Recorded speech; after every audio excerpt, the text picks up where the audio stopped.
मराठवाड्याला खऱ्या अर्थानं पाणीदार करण्याचं काम करणाऱ्या जायकवाडी आणि दक्षिण गंगोत्री समजल्या जाणाऱ्या गोदावरीच्या खोऱ्यात खुलताबाद येथे जन्मलेल्या आणि आपल्या पक्षाशी निष्ठावान असणाऱ्या विलास दादाराव चव्हाणांची ही गाथा. सन 1989 साली सहकारी सोसायटीच्या संचालक पदापासून सुरू झालेल्या विलासरावांचा प्रवास आजही निर्विवाद सुरूच आहे. 1990 साली खुलताबाद येथील वडोद बुद्रुक गावचे सरपंच, 1992 साली औरंगाबाद मध्यवर्ती सहकारी बँकेचे संचालक, 1997 खुलताबाद पंचायत समितीवर सभापतीपदी निवड झाली.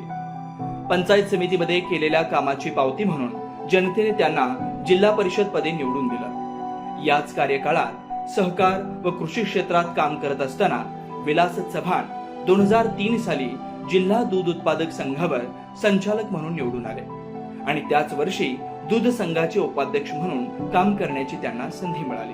1989 पासून सतत जनतेत कार्यरत असल्यानं 2004 साली राष्ट्रवादी काँग्रेस पक्षाने विधानसभेची उमेदवारी दिली, पण दुर्दैवाने या निवडणुकीत फक्त 2000 मतांनी निसटता पराभव स्वीकारावा लागला. पराभव झाल्यानंतरही पराभव पचवून पुन्हा जनतेत जाण्याचा निर्णय विलास चव्हाण यांनी घेतला. त्यानंतर 2007 साली पुन्हा औरंगाबाद जिल्हा परिषद सदस्य म्हणून त्यांची निवड झाली. याच दरम्यानच्या काळात पुन्हा एकदा 2008 साली औरंगाबाद दूध उत्पादक संघाच्या संचालकपदी फेरनिवड झाली. त्यानंतर 2009, 2014 आणि 2019 अशा तीनही विधानसभा निवडणुकीत पक्षाने विधानसभेचं तिकीट नाकारलं. परंतु पक्ष नेतृत्वावर नाराज न होता बाकीच्या नेत्यांसारखं दुसऱ्या पक्षात जायचा निर्णय विलास चव्हाण यांनी घेतला नाही. 1999 साली आदरणीय शरद पवार साहेबांनी स्थापन केलेल्या राष्ट्रवादी काँग्रेस पक्षाचे तालुकाध्यक्ष म्हणून त्यांनी धुरा सांभाळली.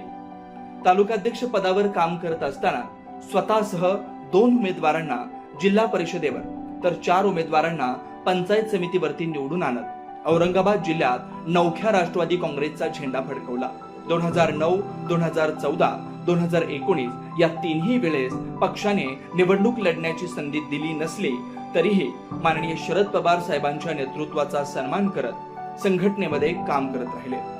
मधल्या काळात पक्षफुटीसारखी घटना घडल्यानंतरही विलास चव्हाण निष्ठेने पक्षामुळे विचारधारेसोबत आणि पवार साहेबांच्या नेतृत्वासोबत कायम राहिले.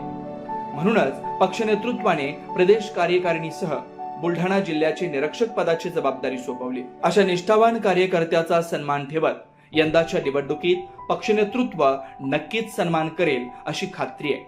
शेतकरी, मजूर, कष्टकरी, मोलदार, कामगार आणि 12 बलुतेदारांच्या प्रश्नांना 2 हात करण्याची ताकद या माणसात आहे. महाराष्ट्र राज्याला लाभलेल्या मुत्सद्दी तेवढ्याच चलाक आणि भारतातील सर्वात बलशाली राजकारणी अनुभवाचा वड असणाऱ्या शरद पवार साहेबांच्या विचारांनी पुढे आलेला हा निष्ठावान कार्यकर्ता. निष्ठा काय असते ते शिवचरित्रातून आणि राजकारणात काम कसं करावं हे पवार साहेबांकडून शिकलेला हा कार्यकर्ता 3 दशकाहून अधिक काळ अविरतपणे पवार साहेबांप्रती निष्ठा ठेवून काम करणारे विलास चव्हाण येणाऱ्या विधानसभेसाठी गंगापूरच्या नागरिकांची आशेचा किरण आहे. मागच्या 2 दशकापासून सत्ता पिपासू नेत्यांनी गंगापूर खुलताबादची अक्षरशः वाट लावून टाकली आहे. विधानसभा मतदारसंघ शेवटच्या घटका मोजतोय. पोकळ भाषण करून मतदारसंघाचा विकास होत नाही. त्यासाठी सर्वसामान्य जनतेला आपलं करावं लागतं.